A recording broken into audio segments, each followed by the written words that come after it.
آپ نے یقیناً ایسے جملے سنے ہوں گے جن میں لفظ پڑھ آتا ہے۔ مثلاً آفاق کو روزانہ چاول کھانے پڑتے ہیں، ہمیں صبح جلدی اٹھنا پڑتا ہے، اسے کپڑے استری کرنے پڑتے ہیں، مجھے کل لاہور جانا پڑا، ہمیں ان کی بات ماننی پڑی، مجھے کل اپلیکیشن ٹائپ کرنا پڑی۔ تو اگر کسی سینٹینس میں پڑھ آ جائے تو اس سے یہ پتہ چلتا ہے کہ اس سینٹینس میں کسی کی مجبوری کے بارے میں بات کی جا رہی ہے۔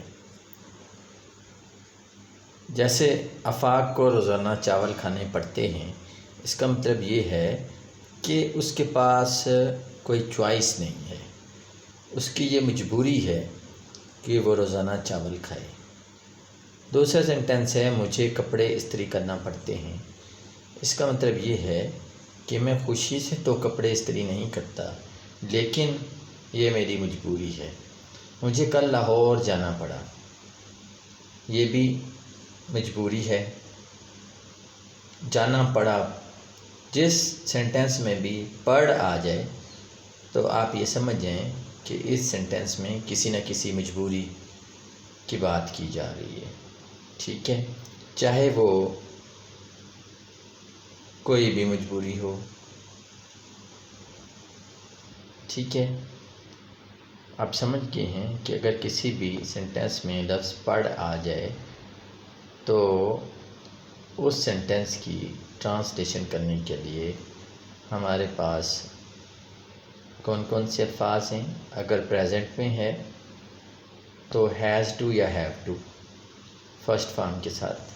دیکھیں آپ رائٹ ہینڈ سائڈ پہ دیکھ رہے ہیں کہ اگر کسی سینٹینس میں پڑھتا ہے، پڑھتے ہیں یا پڑھتی ہے، ٹھیک ہے، ہو تو ہیو ٹو یا ہیز ٹو کا استعمال کیا جاتا ہے، اور ورب کی کون سی فارم استعمال ہوتی ہے؟ First form.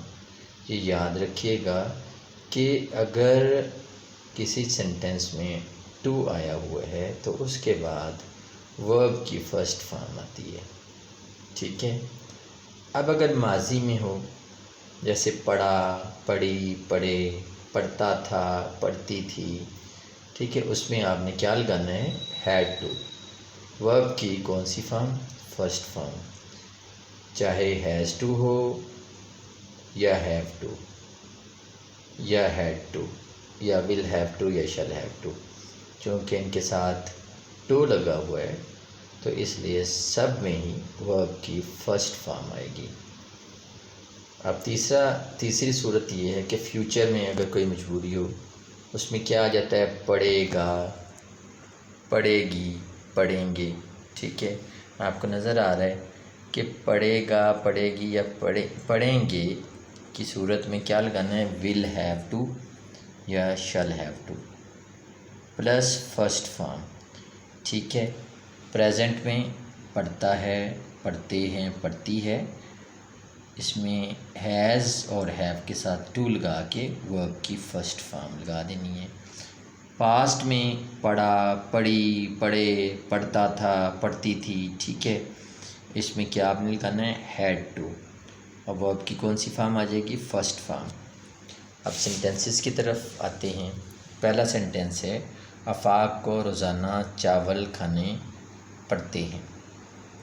آفاق سنگولر ہے، اس لیے اس کے ساتھ کیا آئے گا؟ ہیو ٹو آئے گا یا ہیز ٹو آئے گا؟ ہیز ٹو آئے گا۔ میں آپ کو پہلے ہی بتا چکا ہوں کہ ہی کے ساتھ بھی ہیز آتا ہے، شی کے ساتھ ہیز، اٹ کے ساتھ ہیز، یا سنگولر نام کے ساتھ ہیز آتا ہے، ٹھیک ہے۔ تو اسی طرح سے دوسرا سینٹینس ہے، پہلے سینٹینس کی ٹرانسلیشن کیا ہوگی؟ آفاق کو روزانہ چاول کھانے پڑتے ہیں۔ Afaq has to eat rice daily. مجھے کپڑے استری کرنا پڑتے ہیں۔ I have to iron clothes.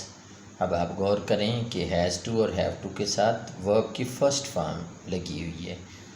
پہلے سینٹینس میں ایٹ ہے، دوسرے میں آئرن ہے۔ تیسرا سینٹینس پاسٹ کا ہے، مجھے کل لاہور جانا پڑا۔ اس سے کیا پتہ چل رہا ہے کہ کوئی مجبوری پاسٹ میں تھی، یعنی کہ گزرے ہوئے وقت کی بات ہے، تو اس میں کیا آ جائے گا؟ ہیو ٹو ہیز ٹو کی جگہ کیا آ جائے گا؟ ہیڈ ٹو آ جائے گا. پاسٹ میں کیا آتا ہے؟ Had to. اور فارم دیکھیں فرسٹ ہی آئی ہوئی ہے. I had to go to Lahore yesterday. Tomorrow نہیں آئے گا. I had to go to school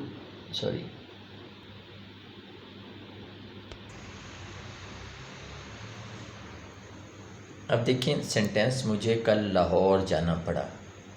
past کی بات ہے. I had to go to Lahore yesterday. تمہیں یہ کام کرنا پڑے گا. فیوچر کی بات ہے تو you will have to do this work. آپ کو میں یہ بتا چکا ہوں کہ پریزنٹ میں ہیو ٹو ہیز ٹو کا استعمال ہوتا ہے. اور جملے کیسے بنتے ہیں؟ پڑھتا ہے، پڑھتے ہیں، پڑھتی ہے وغیرہ. پاسٹ میں پڑھا، پڑھی، پڑھے، پڑھتا تھا، پڑھتی تھی، پڑھتے تھے. اور ہیڈ ٹو آ جاتا ہے ورب کی فرسٹ فارم کے ساتھ. اور فیوچر میں پڑھے گا، پڑھے گی، پڑھیں گے.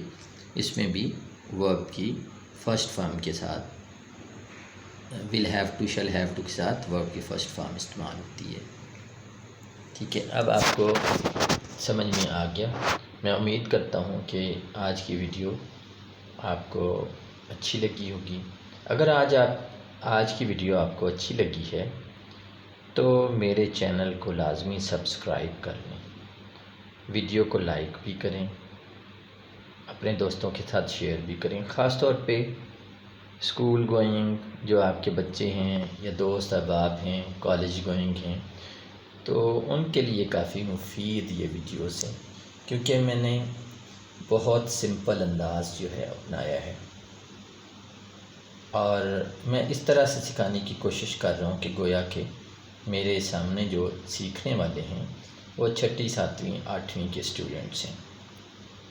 میں انگلش 22 سال سے پڑھا رہا ہوں. I've been teaching English language for 22 years. Been carrying this experience with me. So it's another thing that all my videos which I've been recording, they are very simple, easy to understand. But in the later stages, I'm going to record the videos in English language. I hope that you have liked this video and you have understood the content contained in this video. Thank you.